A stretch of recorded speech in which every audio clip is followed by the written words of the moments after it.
দেখুন এখানে আমি 4টা বেগুন কেটে নিয়েছি। এটা হালকা করে একটু ভেজে নেব, একটু ভেজে উঠে রাখবো। তারপর আলু ভেজে নেব একটু। এটা আলু বেগুনের ঝাল করবো।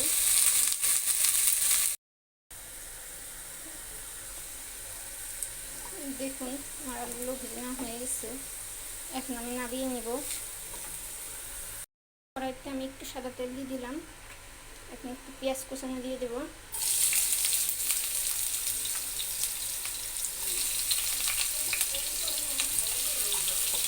পেঁয়াজটা একটু বাদামি কালার হলে মশলাগুলো দিয়ে দেবো। এখন আমি আদা রসুন বাটা দিয়েছি হাফ চামচ, হলুদ গুঁড়া দিয়েছি, হাফ চামচ ধনিয়া গুঁড়া দিয়েছি, সামান্য একটু জিরা গুঁড়া দিয়েছি, 1 চামচ মরিচ গুঁড়ো, আধা চামচ হলুদ গুঁড়ো, আধা চামচ জিরা গুঁড়ো, আধা চামচ ধনিয়া গুঁড়ো আর আধা চামচ আদা রসুন বাটা দিয়েছি।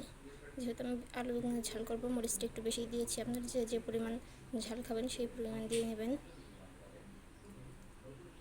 আর পেঁয়াজটা বাদামি কালার হয়ে গেছে। এখন মশলাগুলো দিয়ে দেবো।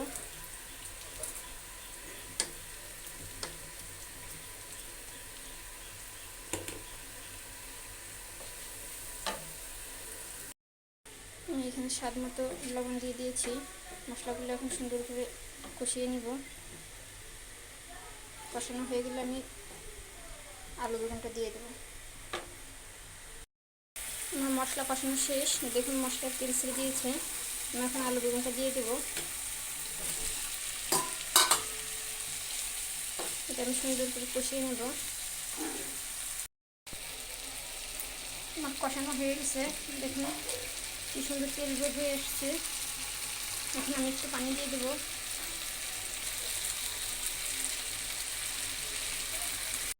কষানো হয়ে গেছে, কি সুন্দর তেল বের হয়ে আসছে।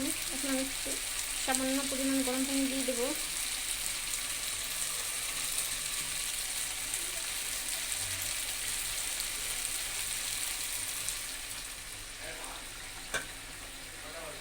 নামানোর আগে একটু গরম মশলা অ্যাড করবো। দেখুন ওটাই ভুনা করে নেব। এখন আমি সামান্য পরিমাণ ভাজা জিরার গুঁড়ো ছড়িয়ে দেব।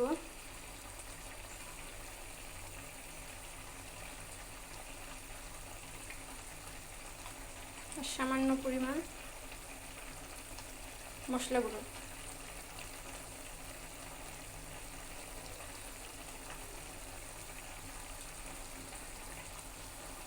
দিয়ে দিলাম।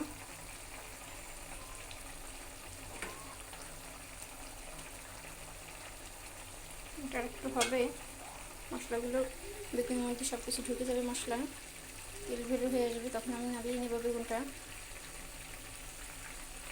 এটা আমি গরম মশলাগুলো দিয়ে দিলাম। আপনারা চাইলে স্কিপ করতে পারেন। আমার আলু বেগুনের ঝাল হয়ে গেছে। এখন আমি চুলাটা বন্ধ করে দিব।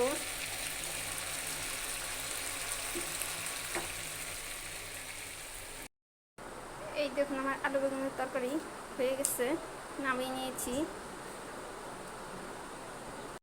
আমি ওই প্যানে একটু তেল দিয়ে দিয়েছি। বড় বড় 2টা পেঁয়াজ কুটি কেটে নিয়েছিলাম।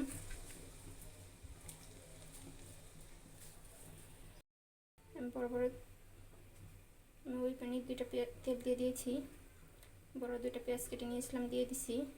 2-4টা কাঁচামরিচ ফালি দিয়েছি। এটাকে বাদামি কালার করে নিব। আমি এই কচুটা কিছু চিংড়ি মাছ দিয়ে রান্না করব, কষিয়ে নিব আগে, আপনাদেরকে দেখিয়ে দেব। আমার পেঁয়াজটা লাল হয়ে গেছে। আমি মশলাগুলো দিয়ে দেব। মশলাগুলো দিয়ে দিলাম। সামান্য পরিমাণ পানি দেব, মশলাগুলো পুড়ে যাবে নাহলে।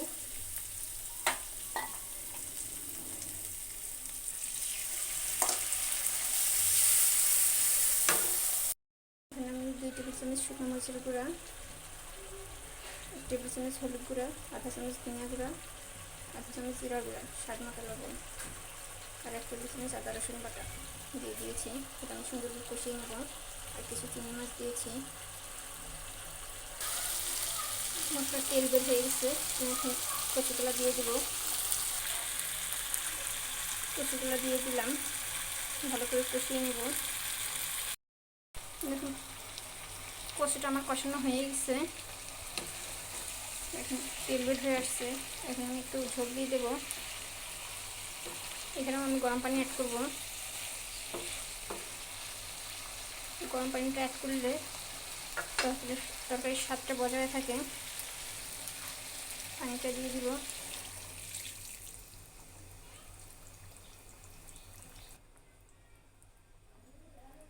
পানিটা আমি দিয়ে দিয়েছি। এটা আমি বড় কষা অবধি অপেক্ষা করব। দেখুন আমার তরকারিটা হয়ে গেছে। চিংড়ি মাছ দিয়ে কচুরি রান্না করছি, সামান্য একটু জিরা গুঁড়া দেবো, দিয়ে নাড়িয়ে নেব।